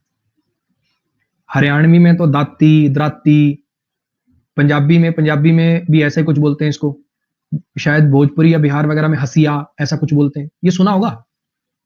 चलो, देखा हुआ है इसका मतलब, है ना, बिल्कुल वीआईपी वाले लौंडे नहीं हो तुम। तो अब मान लो इसमें कोई धार नहीं है, अब मान लो कोई इसमें धार नहीं है, ठीक। जैसे अपना चाकू, अब चाकू में मान लो धार ना हो तो चाकू टमाटर तक नहीं काट पाता, है ना। तो अब क्या है, अब मान लो इसमें धार नहीं लगी हुई, ये जो दाती है, ये जो दाती है, जो हसिया है, मान लो इसमें धार नहीं लगी हुई, ठीक। हाँ, साउथ की फिल्मों में खूब यूज होता है ये। तो बेसिकली ये काट नहीं पाएगा, ये सरसों काटी जा रही है, सरसों पकने के बाद सरसों काटी जा रही है, जो मस्टर्ड सीड्स आप होते हैं ना, वो कटाई के बाद ऐसे नजर आते हैं। तो मान लो कि उस पर धार नहीं है, तो वो काट नहीं पाएगा, वहां से ओरिजिन है इसका, वहां से ओरिजिन है उसका। अगर अगर बेसिकली जो द्राती या जो हसिया है आपका, अगर वो काट नहीं पा रहा, अगर वो मस्टर्ड को काट नहीं पा रहा, यानी जो उससे एक्सपेक्टेशन थी, जो उस डिवाइस से, जो उस इक्विपमेंट से एक्सपेक्टेशन थी, वो काम नहीं कर पा रहा। तो कांट कट द मस्टर्ड का मतलब होता है जो आपसे एक्सपेक्टेशंस हैं, जो आपसे उम्मीद करी जा रही है, उस पर उसको पूरा ना कर पाना। Neha Kakkar really cut the mustard in her new song. Neha Kakkar ने कट कर दिया मस्टर्ड, यानी बेसिकली जो उसको काम दिया गया था, जो उससे एक्सपेक्टेशन थी, वो उसने पूरी कर दी। सोनू कक्कड़ जो है वो can not cut the mustard लिख लो। आई बात समझ में, इस पे आ जाइए। डोंट जज a book by its cover. किसी बुक को उसका कवर देख के, किसी बुक को उसका कवर देख के जज मत करो, किसी बुक को उसका कवर देख के जज मत करो, ठीक है। किसी बुक को उसका कवर देख के जज मत करो। अब मान लो कोई पुरानी सी किताब है, पहले प्रिंटिंग इतनी डेकोरेटिव बढ़िया, वो आगे डेकोरेशन वाले किताबें मतलब कवर होते नहीं थे, तो पुराना अच्छा बोरिंग सा कवर लग रहा है, करते हैं ना आजकल अपन कि यार इसका तो कवर ही बोरिंग सा लग रहा है, इसका तो कवर ही बोरिंग सा लग रहा है, वो नहीं पढ़ रहे। अगर बढ़िया से उसका कवर वगैरह हो, सब कुछ बढ़िया लग रखा हो, तो फिर क्या हो जाता है, फिर वो अच्छा लगने लग जाता है। तो कहते हैं डोंट जज a book by its cover. Cover देख के बुक के अंदर क्या है उसका अंदाजा मत लगाओ। कई बार क्या होता है, नोवेल बाहर से बिल्कुल ऐसे होता है, अनइंटरेस्टिंग सा लग रहा है, लेकिन अंदर से बहुत मजा आता है। तो किसी किताब को उसके कवर के अनुसार जज नहीं करना चाहिए, यानी किसी के रूपरेखा को देख के, किसी की अपीयरेंस को देख के उसके बेसिकली उसके बारे में कोई विचार नहीं बनाने चाहिए। ये खूब वीडियो देखी होंगी यार, प्रैंक वीडियो। अच्छा, अमीर आदमी होता है, भिखारी के गेटअप में जाता है, उसको मर्सिडीज वाले भगा देते हैं। डोंट जज a book by its cover, ये तो सबने पढ़ी रखा है। अब साधु अपने चोला क्या बना के रखते हैं, है ना। अभी जितने बाबा बाबा जितने पकड़े गए, बाहर से देखो तो बिल्कुल ऐसे समझ रहे हो, और सही में अंदर से क्या है वो तुम पता ही है। ज्यादा मैं बोलूंगा नहीं, हो सकता है आज भी कोई फॉलो करते हो, फिर वो मुझे मारने पीटने आ जाए। सिर्फ फोटो लगाइए भैया, अगर आज भी कोई भक्त हो तो मैं आप लोगों से माफी चाहूंगा। मैं किसी के रिलीजियस सेंटीमेंट या किसी के कास्ट सेंटीमेंट को हर्ट नहीं करना चाहता। अपन पढ़ा रहे हैं, बाकी समझने वाले देखो समझदार होते हैं, कई नहीं समझना चाहते तो फिर उसका कोई इलाज नहीं है। चलो जी, कैपिटल पनिशमेंट। कैपिटल पनिशमेंट, अगर किसी को कैपिटल पनिशमेंट मिलती, अगर किसी को कैपिटल पनिशमेंट मिलती है तो उसको मौत की सजा मिलती है। आसान है। कैपिटल, कैपिटल का मतलब क्या होता है, एक तो कैपिटल का मतलब होता है बेसिकली राजधानी, और एक कैपिटल का मतलब होता है सबसे इंपॉर्टेंट या सबसे प्राइम या सबसे साइज में बड़ा। सबसे इंपॉर्टेंट, सबसे प्राइम, सबसे बिगेस्ट, सबसे बड़ा। कैपिटल का मतलब ये भी होता है। डिक्शनरी में जब आप टाइप करोगे तो राजधानी वाला मीनिंग तो सबको पता है, कैपिटल ऑफ इंडिया। कैपिटल, हाँ, बोल्ड वाला मीनिंग भी होता है बच्चे, और बहुत सारे मीनिंग हो सकते हैं, ठीक है। कैपिटल का जो मीनिंग होता है उसका मतलब होता है सबसे इंपॉर्टेंट, सबसे बड़ा, मतलब साइज में सबसे बड़ा, ऐसे करके। अगर किसी को कैपिटल पनिशमेंट मिल रही है तो उसको बिगेस्ट पनिशमेंट मिल रही है, और बिगेस्ट पनिशमेंट आप किसी को क्या दे सकते हो, फांसी के साथ दे सकते हो, उससे ज्यादा और क्या करोगे। कुछ आ रही है बात समझ में। अगर कोई कैपिटल क्राइम कर दे, अगर कोई कैपिटल क्राइम कर दे तो इसका मतलब क्या है, उसने बहुत बड़ा क्राइम किया, यानी उसने किसी को मारा, मर्डर किया। मर्डर के लिए यूज होता है कैपिटल क्राइम, और फांसी देने के लिए यूज होता है कैपिटल पनिशमेंट। यानी सबसे बड़ा क्राइम क्या हो गया, मर्डर हो गया। अच्छा, और कैपिटल पनिशमेंट क्या हो गया, सबसे बड़ी basically punishment. 3/4 oppose the capital punishment for the murder of the police officer. ये जो 3/4 हैं, 3/4 जो है बेसिकली इन्होंने अपोज किया कैपिटल पनिशमेंट के लिए। इन्होंने अपोजिशन दिया, 3/4 हिस्से वाले जो जूरी का जो 3/4 हिस्सा होगा, मे बी उसकी बात हुई होगी, उन्होंने अपोज किया कैपिटल पनिशमेंट का, यानी मृत्युदंड का। मर्डर के लिए जो पुलिस ऑफिसर्स का जो मर्डर था, उसके लिए मृत्युदंड अगर किसी को दिया जा रहा है तो 3/4 लोगों ने उसका विरोध किया। ही इज वन ऑफ, आजकल अपने फांसी वासी होती नहीं है, जनरली लाइफ सेंटेंस दे देते हैं, फांसी वासी बहुत कम होती है, पता ही होगा आपको। Carry the ball, carry the ball, carry the ball मतलब क्या होता है, आगे प्रोग्रेस करने के लिए जिम्मेदार होना। If you are carrying the ball that means आगे की प्रोग्रेस अब आपके जिम्मे है। रग्बी में देखा होगा, रग्बी में अब एक बंदा ये बॉल लेके भागता है, जिस बंदे के पास बॉल आ जाए, जिस बंदे के पास बॉल आ जाए, तो इसका मतलब क्या है, अब आगे की प्रोग्रेस भैया उसके जिम्मे है। अब तुम रिस्पॉन्सिबल हो आगे की प्रोग्रेस के लिए, इस टास्क में प्रोग्रेस करने के लिए अब तुम रिस्पॉन्सिबल हो। For every event management is due on Sonia as she always carries the ball. हर इवेंट के लिए मैनेजमेंट हमेशा ड्यू होती है सोनिया को। कहने का मतलब बेसिकली सोनिया के तरफ आशा की नजर से देखती है, क्योंकि सोनिया हमेशा कैरी द बॉल करती है, वही उसी रिस्पॉन्सिबल होती है प्रोग्रेस के लिए। We are the ones who have carried the ball in the war on drugs. हम हैं लोग जिन्होंने कैरी द बॉल किया, कहने के मतलब जिन्होंने प्रोग्रेस करी ड्रग्स के खिलाफ जंग में। नेक्स्ट पर जाइए। कैरी वेट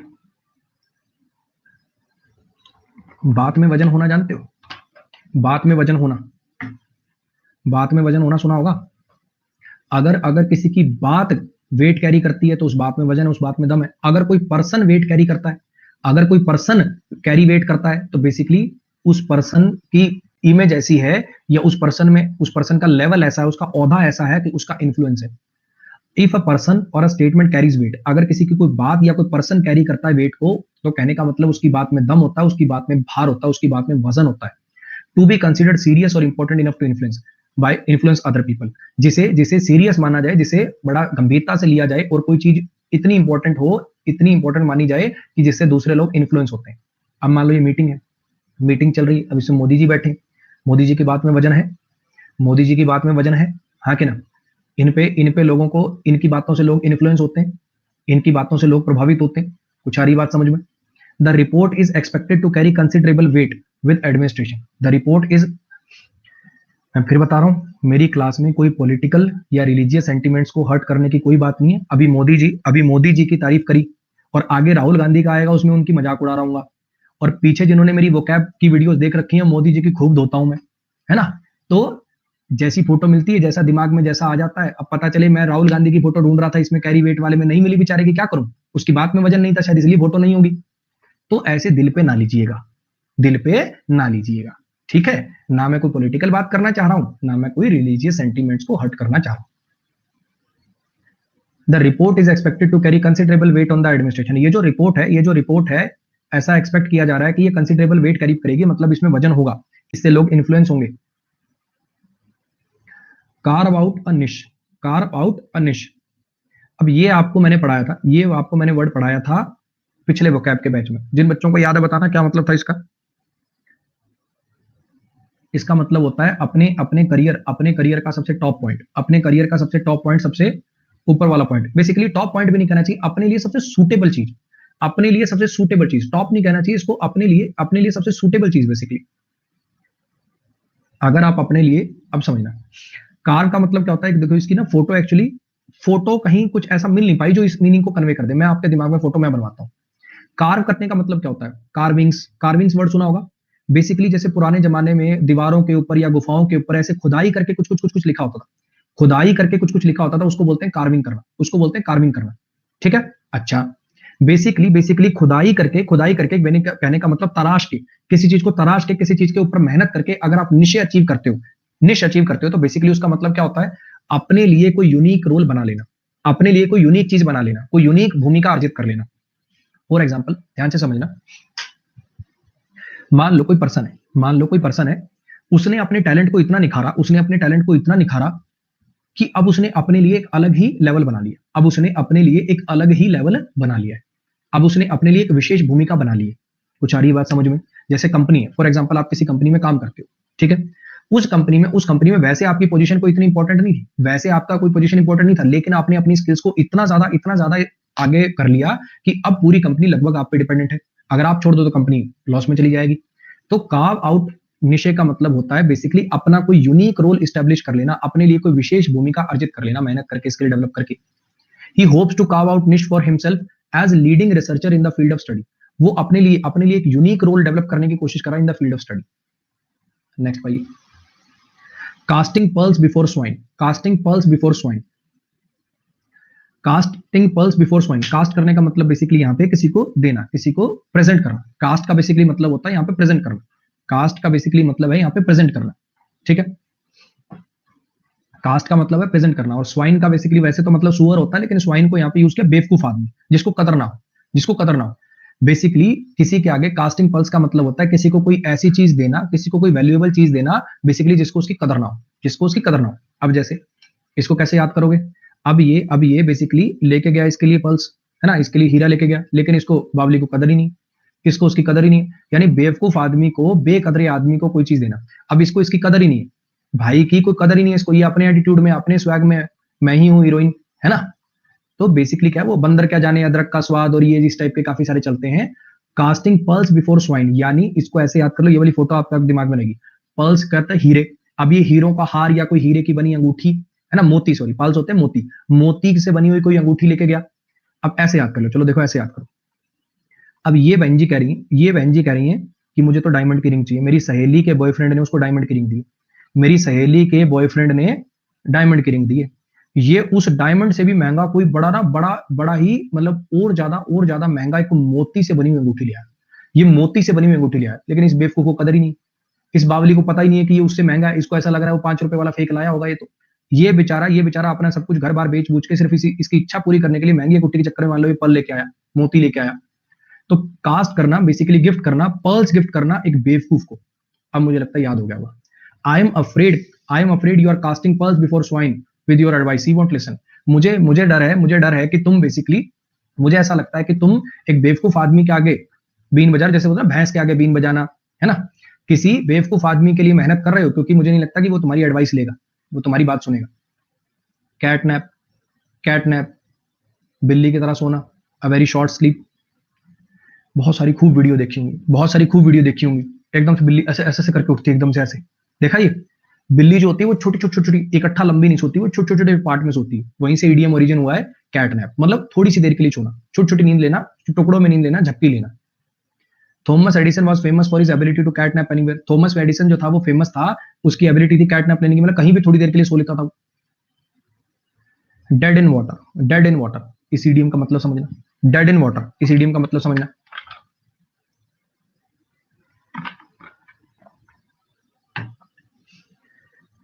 ये बेसिकली कमांड होती है, ये बेसिकली कमांड होती है।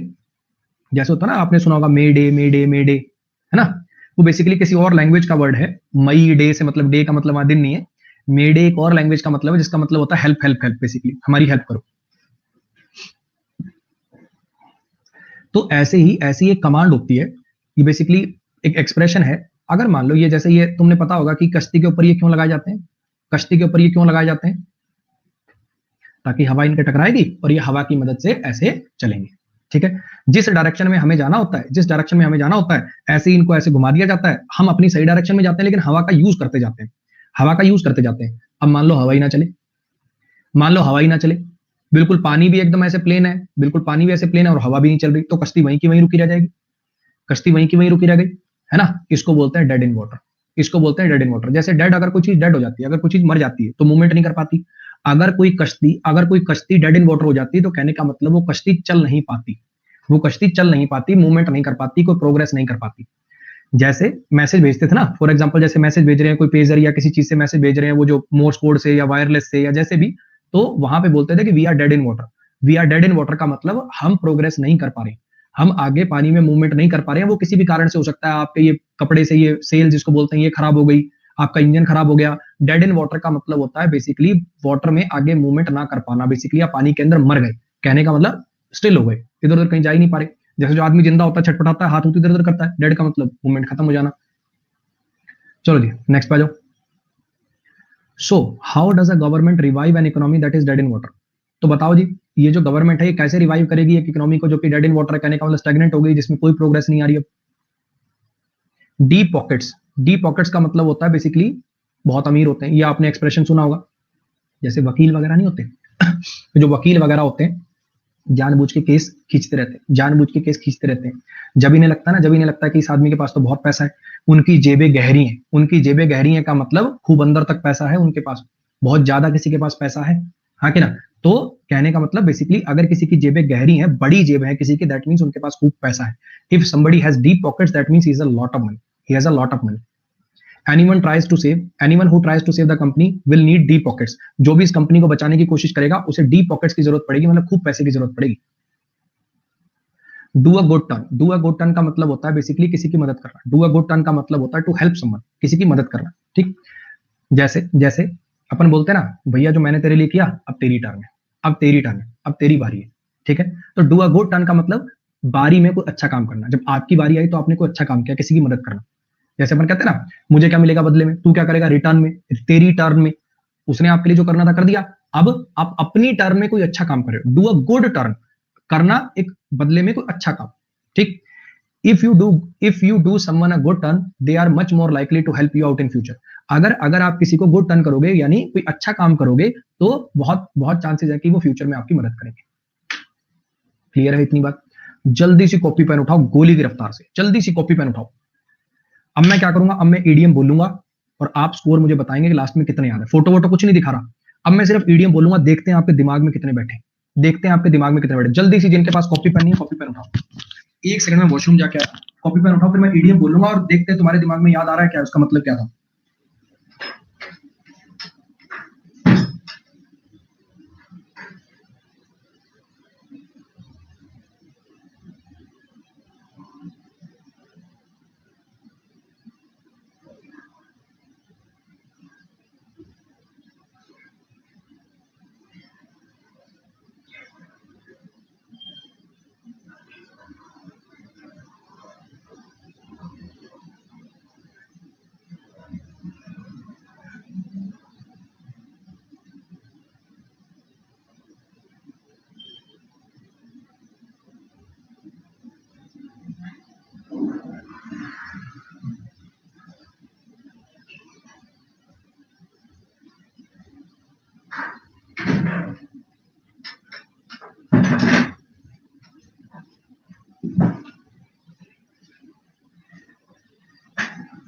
एकदम सही कह रहे हैं बच्चे, जो भी ऐसे बच्चे ना, जो भी ऐसे बच्चे हैं, सर क्लास कितने देर में खत्म होगी, सर क्लास का टाइम हो गया है, ये वो बच्चे कल से आप मेरी क्लास में ना आए।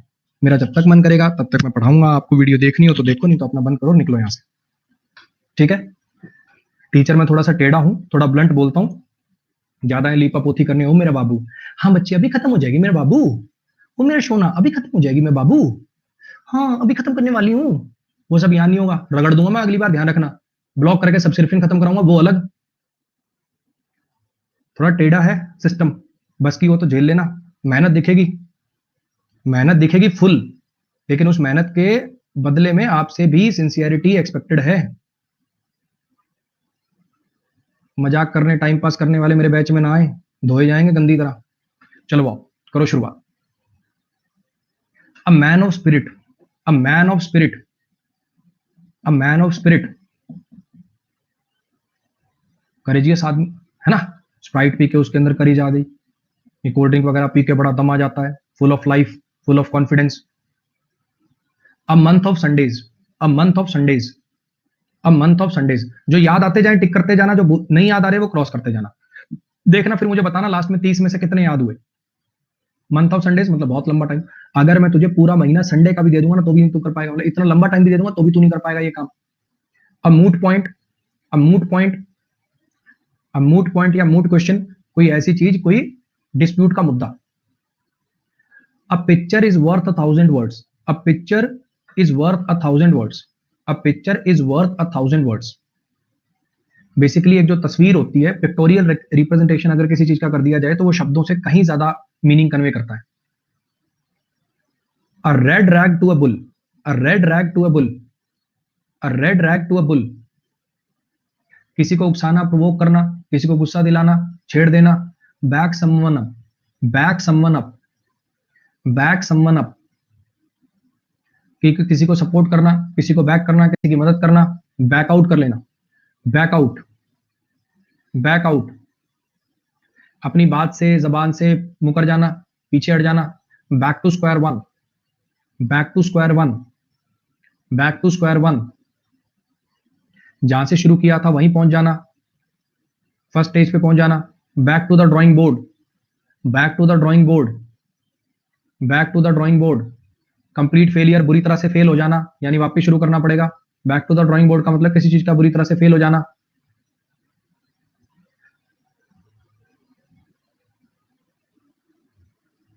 Bad hats, bad hats, bad hats.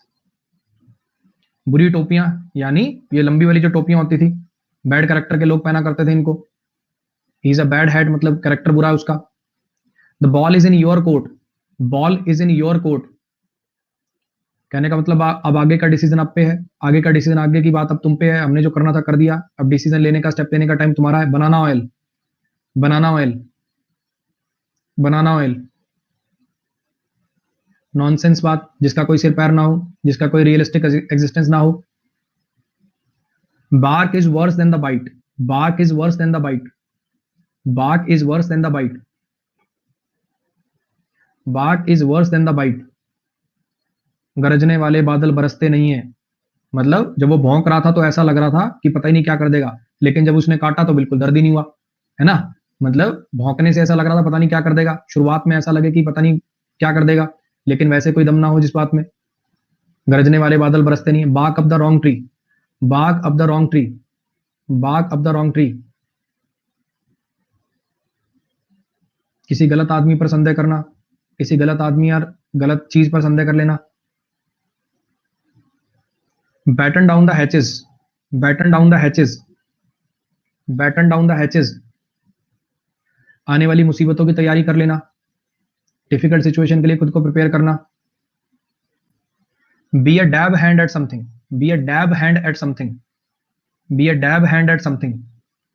किसी पर्टिकुलर काम का एक्सपर्ट होना, उसकी बहुत ज्यादा स्किल होना, बहुत ज्यादा किसी काम का एक्सपीरियंस होना, टैलेंट होना उस काम का। Call into question, call into question. Doubt करना, शक करना। Can't hold a candle, can't hold a candle, can't hold a candle. ये धीरज, ये जो है ना धीरज, इसने लिख रखे हैं पहले, देखो पकड़ा गया ना। देखो देखो देखो, ये जो मिलनसार ये जो लिख रहे हैं ना, देखो देखो ये पकड़े गए, ये पहले ही सारे लिखे बैठे हैं, ये मेरे बोलने से पहले ही बोल रहे हैं। अरे बहुत तेज लौंडा हूं मैं, नया थोड़ी आया हूं इस लाइन में। कांट होल्ड अ कैंडल का मतलब होता है जिसका बेसिकली कंपैरिजन करने लायक ना हो, उस क्वालिटी का ना हो। अगर कोई चीज कोई दूसरी चीज के लिए कांट होल्ड अ कैंडल है, कहने का मतलब उसे उसके चेला बनने लायक नहीं है। हाँ जी, can't cut the mustard, can't cut the mustard, can't cut the mustard, can't cut the mustard.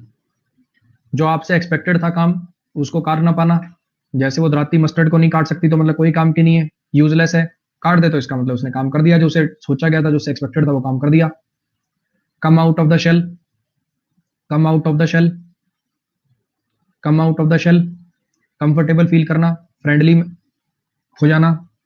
Don't जज a book by its cover, don't जज a book by its cover. किसी आदमी की अपीयरेंस को देख के, किसी आदमी की अपीयरेंस को देख के उसको जज ना करें। Capital punishment, capital punishment, capital punishment. फांसी दे देना, मृत्युदंड दे देना। Carry the ball, carry the ball, carry the ball. Progress के लिए जिम्मेदार, जैसे रग्बी में जिस आदमी के लिए बॉल जिस आदमी के पास बॉल होती है वही प्रोग्रेस के लिए जिम्मेदार होता है। अब आगे की प्रोग्रेस के लिए वही जिम्मेदार होता है, उसी पर सारी रिस्पॉन्सिबिलिटी होती है।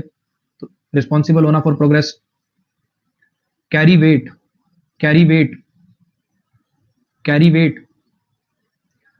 कोई ऐसा पर्सन या कोई ऐसा बात जिसमें दम हो, जिसमें वजन हो, जिस पर लोग ध्यान देंगे, इंपॉर्टेंट हो जो चीज। कार्व आउट अनिश, कार्व आउट अनिश, कार्व आउट अनिश। अपने लिए कोई यूनिक रोल डेवलप कर लेना। Casting pearls before swine, casting pearls before swine, casting pearls before swine, casting pearls before swine. बेवकूफ आदमी के लिए कोई बिना काम के एफर्ट्स करना, किसी आदमी के लिए, किसी ऐसे आदमी के लिए कोई काम करना जिसको उसकी कदर ही ना हो। Cat nap, cat nap, cat nap. बहुत छोटी नैप, बहुत शॉर्ट पीरियड के लिए सोना, छोटे छोटे टुकड़ों में नींद लेना। Dead in water, dead in water, dead in water. कोई प्रोग्रेस ना कर पाना, कोई मूवमेंट ना कर पाना। Deep pockets, deep pockets. बहुत रिच होना, मतलब उनकी जेबें लंबी हैं, अंदर तक पैसा भरा हुआ भैया full. Do a good turn, do a good turn. किसी की हेल्प करना। हाँ जी, स्कोर कमेंट करके बताओ अपना कितना आया, स्कोर कमेंट करके बताओ कितना आया। ये पता आप क्यों कराया, ये क्यों कराया पता है? एक ह्यूमन साइकोलॉजी होती है। कोई वर्ड आपको ऐसे याद हो जाएगा, हो सकता है वर्ड वैसे दुनिया के हिसाब से बहुत डिफिकल्ट वोकैब हो, आपको 1 सेकंड में याद हो जाएगा। और कोई वर्ड ऐसा होगा जो दुनिया के हिसाब से बड़ा इजी, आपको याद ही नहीं हो रहा।